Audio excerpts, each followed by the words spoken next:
এই একটা ভিডিও তুমি যদি মনোযোগ সহকারে দেখো তাহলে তুমি কিন্তু ডাব্লিউএস কোয়েশ্চেনের অনেকাংশে তুমি পরবর্তীতে করতে পারবে এবং তোমাকে রিকোয়েস্ট করব তুমি ভিডিওটি মনোযোগ সহকারে দেখো, তোমার সময় কিন্তু নষ্ট হবে না, সেটা একদম গ্যারান্টি দিচ্ছি। তো আমরা ভিডিওটা শুরু করছি, তোমরা একটু মনোযোগ সহকারে দেখো। দেখো এখানে আমরা ডাব্লিউএস কোয়েশ্চেন করব, আমরা 3টা ডাব্লিউএস কোয়েশ্চেন নিয়েছি যেহেতু এগুলো একটু সময়ের দরকার হবে বোঝানোর জন্য। ঠিক আছে, তো আমরা প্রথমে এই ডাব্লিউএস কোয়েশ্চেনটা সমাধান করব, অর্থাৎ পাকিস্তানি আর্মি অ্যারেস্টেড হিম, অর্থাৎ পাকিস্তানি আর্মিরা তাকে গ্রেফতার করেছে কখন? 26 মার্চ 1971। ঠিক আছে, অর্থাৎ 1971 সালে পাকিস্তান আর্মিরা তাকে গ্রেফতার করেছিল। এখন এই লাইনটাকে আমরা ডাব্লিউএস কোয়েশ্চেন করব। তো ডাব্লিউএস কোয়েশ্চেন করার আগে আমরা কিছু কথা বলে নিই, তারপর আমরা ডাব্লিউএস কোয়েশ্চেনটা কীভাবে ধাপে ধাপে করতে হয়। তুমি কিন্তু এই 3টা ডাব্লিউএস কোয়েশ্চেন তুমি যদি বুঝতে পারো তাহলে কিন্তু তিনটা দিয়ে তুমি কিন্তু 300-400 তুমি ডাব্লিউএস কোয়েশ্চেন করতে পারবে। তো দেখো, ডাব্লিউএস কোয়েশ্চেন করার জন্য আমাকে প্রথমে বুঝতে হবে এই লাইনটা কোন টেন্সে আছে, প্রথমে এটা বুঝতে হবে। ডাব্লিউএস কোয়েশ্চেন করার জন্য আমাকে বুঝতে হবে এই যে লাইন দেওয়া আছে এই লাইনটা কোন টেন্সে আছে। যদি লাইনটা প্রেজেন্ট টেন্সে থাকে তাহলে আমাকে অক্সিলারি ভার্ব আনতে হবে ডু অথবা ডাস।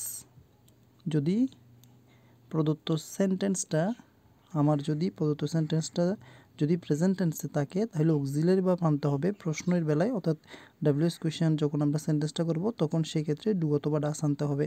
আর যদি এই লাইনটা ফার্স্ট ইনডিফিনিটে হয় অথবা ফার্স্ট টেন্সে হয় সেক্ষেত্রে প্রশ্নবোধক বাক্যের বেলায় আমাকে ডিড আনতে হবে। তাহলে আমরা দুটো জিনিস শিখলাম, একটা হচ্ছে এই লাইনটা কোন টেন্সে দেওয়া আছে। যদি সেটা প্রেজেন্ট টেন্সে হয় অর্থাৎ বর্তমান কালের হয় তখন আমরা প্রশ্ন করার সময় ডু অথবা ডাস আনবো। আর যদি লাইনটা ফার্স্ট টেন্সে হয় তাহলে আমরা প্রশ্ন করার সময় ডিড নিয়ে আসব। আশা করছি এই বিষয়গুলো তোমরা বুঝতে পেরেছো। নেক্সট, এরপর আমাকে খেয়াল করতে হবে এই যেখানে আন্ডারলাইন করা আছে এগুলা কি বোঝাচ্ছে। ঠিক আছে, যদি সময় বোঝায় অর্থাৎ কখন মানে এই সময়ে, তাহলে সেক্ষেত্রে আমরা হোয়েন ডাব্লিউএস ওয়ার্ডটা নিয়ে আসবো। যদি কে বোঝায়, কে দিয়ে প্রশ্ন করা হয় সেক্ষেত্রে আমরা হু নিয়ে আসবো। কি এর জন্য আমরা হোয়াট আনবো। কেন দ্বারা প্রশ্ন করা হলে আমরা ডাব্লিউএস ওয়াট আনবো হোয়াই। এরপর আমরা জায়গা বুঝাইলে, কোনো কিছুর জায়গা বুঝালে তাহলে সেক্ষেত্রে আমরা হয়ার নিয়ে আসবো। ঠিক আছে, হয়ার মানে হচ্ছে কোথায়, আর কিভাবে কেমন হলে আমরা হাউ এই ডাব্লিউএস ওয়ার্ডগুলো আমরা নিয়ে আসবো। তো এখানে এখন আমি দেখব যে এই লাইনটা কোন টেন্সে আছে। Pakistani army arrested him on 26 March 1971। এখানে খেয়াল করো, আমি এখানে একটা জিনিস লিখে রেখেছি, সেটা হচ্ছে এখানে একটা ফর্ম লিখে রেখেছি একটা ওয়ার্ডের, সেটা হচ্ছে অ্যারেস্ট। এই অ্যারেস্টটা হচ্ছে প্রেজেন্ট ফর্ম, অ্যারেস্টেড এটা হচ্ছে ফার্স্ট ফর্ম, অ্যারেস্টেড এটা হচ্ছে ফার্স্ট পার্টিসিপল ফর্ম। যদি কোনো সেন্টেন্সে এই ওয়ার্ডটা দেয়া থাকে ভার্ব হিসেবে তাহলে সেই লাইনটা হবে তোমার ফার্স্ট টেন্সে, আর যদি এই ওয়ার্ডটা থাকে তাহলে হবে প্রেজেন্ট টেন্সে। যেহেতু আমরা দেখতে পাচ্ছি এই লাইনের মধ্যে এই ওয়ার্ডটা রয়েছে অর্থাৎ ফার্স্ট টেন্সের ওয়ার্ডটা রয়েছে, তাই আমরা সহজে বুঝে গেলাম এই লাইনটা হচ্ছে ফার্স্ট টেন্স। এই লাইনটা হচ্ছে কোন টেন্স?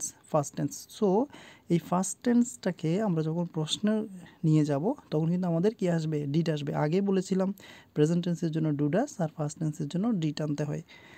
তাহলে দেখো, যেহেতু এখানে সময়ের নিচে আন্ডারলাইন করা আছে যে তাকে গ্রেপ্তার করেছিল পাকিস্তান আর্মিরা এই সময়ে, তাহলে কখন গ্রেপ্তার করেছিল? এই সময়ে। তাহলে কখনের জন্য আমরা প্রথমে কে নিয়ে আসবো? হয়েন নিয়ে আসবো। তাহলে আমরা লিখবো হয়েন, এরপরে অক্সিলারি ভার্ব আনতে হবে ডিড। যেহেতু লাইনটা ফার্স্ট টেন্সে আছে তাই আমরা ডাব্লিউএস ওয়ার্ডের পরে আমরা অক্সিলারি ভার্ব ডিড এনেছি। হয়েন ডিড, এরপর সাবজেক্ট হচ্ছে কি? পাকিস্তানি আর্মি। ঠিক আছে, এরপর আমরা হয়েন ডিটের পরে আমরা পাকিস্তান আর্মি শব্দটা বসাবো। ওকে, আমরা হয়েন ডিড এরপর সাবজেক্ট পাকিস্তান আর্মি, এরপরে এই যে ওয়ার্ডটা বসবে। ঠিক আছে, তবে আমাদেরকে এখানে মনে রাখতে হবে যেহেতু এই ওয়ার্ডটা ফার্স্ট ফর্মে ছিল সেহেতু লাইনটাকে আমরা ফার্স্ট টেন্স ধরেছিলাম, তাই ফার্স্ট টেন্সের জন্য আমরা ডিড ব্যবহার করে ফেলেছি। তাই এইটার আর কোনো ফর্ম বসবে, তোমার প্রেজেন্ট ফর্মটা বসবে, অর্থাৎ এই ফর্মটা আর বসবে না, ফার্স্ট ফর্মটা বসবে না, এখানে সবসময় প্রেজেন্ট ফর্মটাই বসবে নেক্সট টাইম। তাহলে ARR EST present form, arrest, এরপরে বাকি আছে কি? হিম, শেষে প্রশ্নবোধক চিহ্নটা দিতে হবে। ঠিক আছে, তো যাদের বুঝতে একটু অসুবিধা হয়েছে তাদের জন্য আমি আরেকবার রিপিট করছি, বিষয়টা মনোযোগ সহকারে দেখতে হবে। আমাকে প্রথমে দেখতে হবে লাইনটা কোন টেন্সে আছে। যেহেতু এই ওয়ার্ডটা ফার্স্ট ফর্ম সেহেতু এই লাইনটা হচ্ছে ফার্স্ট টেন্সের। আর ফার্স্ট টেন্সের বেলায় ডি টানতে হবে ডাব্লিউএস ওয়ার্ডের পরে। তাহলে যেহেতু সময়ের নিচে আন্ডারলাইন করা আছে তাই আমি হয় এনেছি, আর এটা যেহেতু ফার্স্ট টেন্সের সেই জন্য আমি ডিট এনেছি, হয়নি পরে ডিট। এরপর সাবজেক্ট হচ্ছে কি পাকিস্তান আর্মি বসিয়েছি। এরপরে অ্যারেস্টেড এই ওয়ার্ডটা কিন্তু এখানে বসবে না, এই অ্যারেস্টেড এটা হচ্ছে ফার্স্ট ফর্ম, তো ফার্স্ট ফর্মের জন্য ডিট বসিয়ে ফেলেছি। নেক্সট টাইম কিন্তু যখন বসবে তখন কিন্তু এই অ্যারেস্টেডের প্রেজেন্ট ফর্মটাই বসাতে হবে। ঠিক আছে, অ্যারেস্টেডের জন্য ডিড বসছে, তাহলে এটার প্রেজেন্ট ফর্ম হচ্ছে অ্যারেস্ট। এই যে অ্যারেস্টেড এটা হচ্ছে ফার্স্ট ফর্ম, এটার প্রেজেন্ট ফর্ম হচ্ছে অ্যারেস্ট। এই অ্যারেস্টটা বসিয়েছি। নেক্সট আর বাকি ছিল হিমটা বসিয়ে শেষে প্রশ্নবোধক চিহ্ন দিয়ে দিচ্ছি। আশা করছি সবাই বুঝতে পেরেছো। নেক্সট আমরা এই অংশটা কভার করব। এখন বলা হচ্ছে Bangabandhu Sheikh Mujibur Rahman is the father of nation. ঠিক আছে, তো বঙ্গবন্ধু শেখ মুজিবুর রহমানকে কি বলা হয়? জাতির জনক বা জাতির পিতা বলা হয়।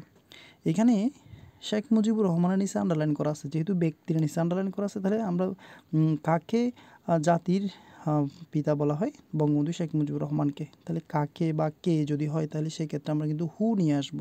ঠিক আছে, আমরা তাহলে প্রথমে লিখব হু। ঠিক আছে, হু এরপর আমরা ভার বসাবো ইজ। ঠিক আছে, হু ইজ। এরপর আমরা লিখব সাবজেক্ট, তাহলে আমরা লিখব হু ইজ। এরপর দ্য ফাদার অফ নেশন, এটা লিখে দিব আমরা পুরা। এখানে কিন্তু এটা সম্পূর্ণ নিচে কিন্তু আন্ডারলাইন করা থাকবে। তাহলে আর বাকি আছে দ্য ফাদার অফ নেশন, আমরা এটা লিখে দেবো who is the father of nation, অর্থাৎ জাতির পিতা কে? জাতির পিতা হচ্ছে বঙ্গবন্ধু শেখ মুজিবুর রহমান। তাহলে আমরা বাকি আছে কি দ্য ফাদার অফ নেশন, এটা লিখে দিব the father of our nation.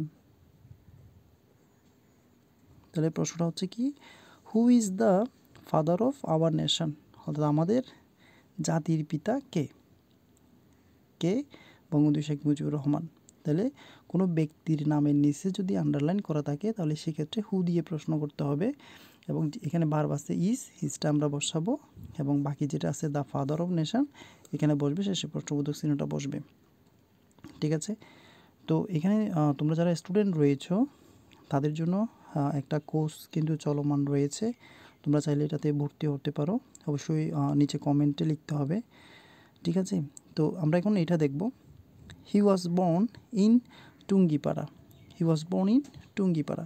তাহলে এখানে দেখো ইন টুঙ্গিপাড়া, এটা টুঙ্গিপাড়া এটা জায়গার নামে নিচে আন্ডারলাইন করা আছে। সো আমি লিখবো জায়গা বুঝলে হয়ার বসে, এটা বলেছিলাম প্রথমে কিন্তু। তাহলে এখানে টুঙ্গিপাড়া নিচে যেহেতু আন্ডারলাইন করা আছে তাহলে আমরা লিখবো হয়ার, WSERE, হয়ার। এরপর আমরা ভার্ব বসাবো, অক্সিলারি ভার্ব ওয়াজ, হয়ার ওয়াজ। এরপর সাবজেক্ট হবে হি, বাকি আছে বর্ন,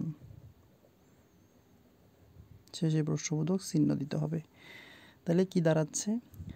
হয়ার, যেহেতু জায়গার নামে নিচে আন্ডারলাইন করা আছে তাই আমরা বসিয়েছি হয়ার। এরপরে অক্সিলারি ভার্ব ওয়াজ, এরপরে সাবজেক্ট হি, এরপরে বাকি যে ভার্বটা আছে বর্ন, এটাও একটা ভার্ব, এটা বসবে বর্ন, শেষে প্রশ্নবোধক চিহ্ন দিয়ে দিলাম। ঠিক আছে, আশা করছি সবাই বুঝতে পেরেছো। এইখানে কিন্তু এই দুইটা কিন্তু একদম ইজি ছিল। এইখানে এই ধরনের প্রশ্নটা কিন্তু পরীক্ষায় বেশিরভাগ ক্ষেত্রে আসে। প্রায় সময় কিন্তু এই ধরনের প্রশ্ন কিন্তু পরীক্ষায় আসে। যখন প্রশ্ন কঠিন করবে তখন কিন্তু এই ধরনেরই আসবে। এখানে কোনো অক্সিলারি ভার্ব দেওয়া থাকবে না, এখানে অক্সিলারি ভার্ব আছে, ওয়াস আছে, এখানে ইস আছে, সেই জন্য আমরা ওয়াস এবং ইস দিয়ে করে ফেলেছিলাম, কিন্তু এখানে কোনো অক্সিলারি ভার্ব নাই। যখন অক্সিলারি ভার্ব দেওয়া থাকবে না তখন বুঝতে হবে এই যে ভার্বটা দিয়ে সেটা প্রেজেন্ট টেন্সে আছে লাইনটা নাকি ফার্স্ট টেন্সে আছে। যদি প্রেজেন্ট টেন্সে থাকে তাহলে এই ক্ষেত্রে ডু অথবা ডাস আনতে হবে, আর ফার্স্ট টেন্সে থাকলে এই ক্ষেত্রে ডিট আনতে হবে। এই জিনিসটাই মূলত বুঝতে হবে। আর বোঝার জন্য আমাকে এই যে ফর্মটা এই ধরনের ফর্ম, অনেকগুলো ফর্ম আছে, ডু, ডিড, ডান, তারপর হচ্ছে গো, ওয়েন্ট, গন, কাম, কেম, কাম, ব্রেক, ব্রোকেন, এই যে এটা অ্যারেস্টেড, এটা হচ্ছে প্রেজেন্ট ফর্ম, এটা ফার্স্ট ফর্ম, এটা ফার্স্ট পার্টিসিপল ফর্ম। এই ধরনের ফর্মগুলো কিন্তু বুঝতে হবে, তাহলে কিন্তু আমি ইংরেজিতে প্রত্যেকটা অংশে প্রত্যেকটা টপিক্সে কিন্তু ভালো করতে পারবো। তো তোমরা যারা এই ভিডিওটা যাদের ভালো লেগেছে, এভাবে করে কিন্তু আমি আমার অনলাইন ক্লাসে শেখাচ্ছি একদম ধরে ধরে। তোমাদের যদি ভিডিওটা ভালো লাগে অবশ্যই তোমরা কোর্সে ভর্তি হওয়ার জন্য অনুরোধ রইলো অনলাইন ক্লাসে। তো অবশ্যই যদি ভর্তি হতে চাও কমেন্টে জানাবে। ভিডিওটি দেখার জন্য অবশ্যই ধন্যবাদ তোমাদেরকে।